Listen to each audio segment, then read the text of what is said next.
Hello everyone, welcome back to my another video. তো আপনারা হয়তো অলরেডি গম পাইছেন যে এই ভিডিওটা একটা কমেন্ট রিপ্লাই টাইপের ভিডিও। তো এই ভাইয়াটা কয়েকদিন আগে আমার একটা ভিডিওতে কমেন্ট করছিল।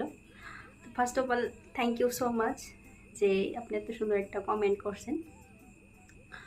তো ভাবলাম যে রিপ্লাই দেওয়ার থেকে একটা ভিডিও বানাই দিই। আসলে আপনি আমার কমেন্টের যুগে দিয়ে এটাই কইছেন যে যেন আমি কিছু ভ্যালুয়েবল কন্টেন্ট প্রোভাইড করি, যা দিয়ে আমগো সমাজের কিছু কুসংস্কার বা অন্ধবিশ্বাস শেষ হয় বা সমাজের যে কিছু সংস্কার সাধন হয়। তো থ্যাংক ইউ যে আপনি আমাকে এতটুকু ভাবছেন। আসলে আমি নিজেও চাইতেছিলাম যে আমি কিছু ভ্যালুয়েবল কন্টেন্ট দিই, যা দিয়ে সমাজের কিছু সংস্কার সাধন হোক। কিন্তু কথা হলো কি জানেন, যে আমি ক্যামেরার সামনে অত ফ্রি না। আর যেহেতু আমি নতুন করে সোশ্যাল মিডিয়াতে আহা, তো আমার অত ক্যামেরার সামনে কথা বলবে না, আটকে উপরে হয়তো আমার দেখে দিশা পাইতেছেন। তো আমি চাইছিলাম যে আগে আমি ক্যামেরার সামনে ফ্রি হইনি, তারপরে ভ্যালুয়েবল কন্টেন্ট প্রোভাইড করবো।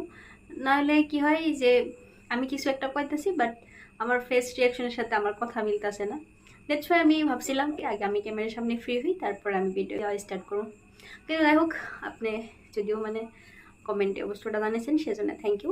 অ্যান্ড আপনি হয়তো আরেকটা বস্তু লক্ষ্য করতেছেন যে আপনি আমার কমেন্টটা করছেন অ্যাসামিসে, বাট আমি রিপ্লাই দিতেছি আপনি বেঙ্গলি।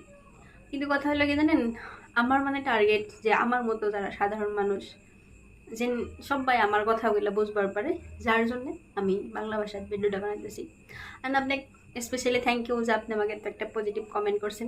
আগামী ভিডিওতেও কমেন্ট করেন, আর কমেন্টে আমাকে জানায়েন যে আমি কোন ধরনের টপিক নিয়ে ভিডিও বানাম। তাহলে আমার আরও এনার্জিটা বেশি হয়ে যাব এবং ভিডিও বানানোর জোশ আরও আইব।